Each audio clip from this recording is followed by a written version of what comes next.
In these problems, I'm going to find the composite of functions f and g, and there's a variety of different ways to do this.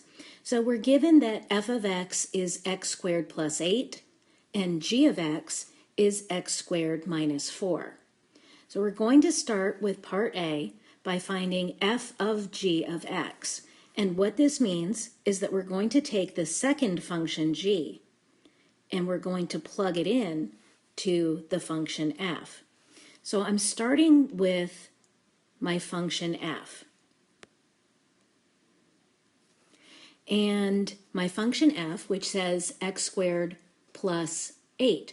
But if I'm just talking about the function in general, then I'm not really putting a variable in there, right? So I'm just saying the function f. So there's something that's going to be squared, and then I'm going to add 8 to it. So now we're going to plug in, instead of putting in the x or another variable, I'm going to put in the expression x squared minus 4, because that's the function g of x. So we have now inserted g of x into the function f of x.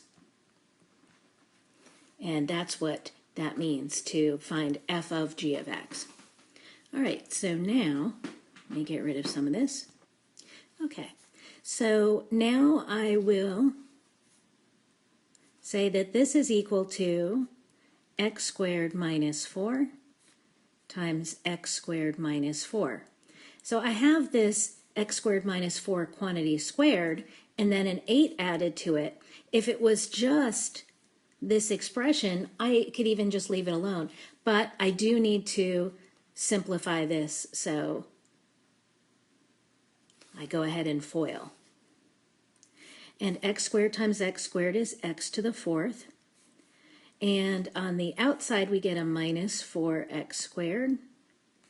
Inside, we get 4x squared, minus 4x squared. And then a plus 16 on the end. And plus 8 comes down. All right, so now I have x to the 4th minus 8x squared, and then 16 and 8 makes 24. And this is my final answer. I don't need to factor it, just leaving it in that format is fine. Now let's take a look at B. Here I want to find g of f of x. So now I'm taking function f, and I'm substituting it in for the x in the g function. So my g function, as you recall from just a second ago, is x squared minus 4, or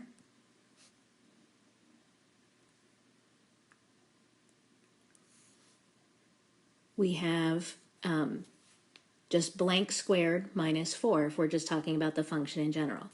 Now I want to take my function f of x and plug it in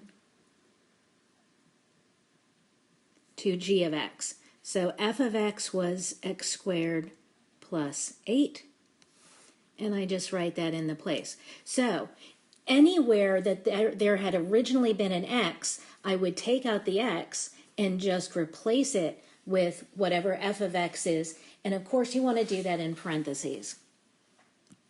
All right, so here we go. And now I'm going to do pretty much the same thing as the last one. These wind up being fairly similar. So I FOIL.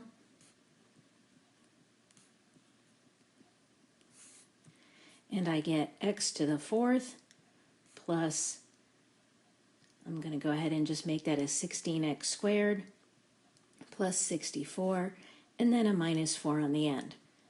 So this is x to the 4th plus 16x squared and plus 60. And that's the end of that one. Now let's find f of f. Okay, here I'm going to take the function f of x and just put in that kind of, I like to call it a template. It's just some kind of pattern, right? So it's something squared plus 8, that's f of x. And now I'm going to take out where the x was, take that x out, and replace it with the function f of x. Sure, why not? So you can put a function into itself. And again, I have to FOIL. Here we go. X squared plus 8 times x squared plus 8. And don't forget the 8 on the end. Be very easy with all these 8s flying around. Okay, so FOIL x to the 4th plus an 8x squared plus an 8x squared gives me a plus 16x squared and a plus 64 on the end. And we have plus 8. Right, so that's x to the 4th plus 16x squared plus 72. Final answer. Okay, one more, g of g. Okay, so now I'm substituting into the function g, which was x squared minus 4. So whatever it is squared minus 4. And I'm plugging in g, which is x squared minus 4. And one more FOIL.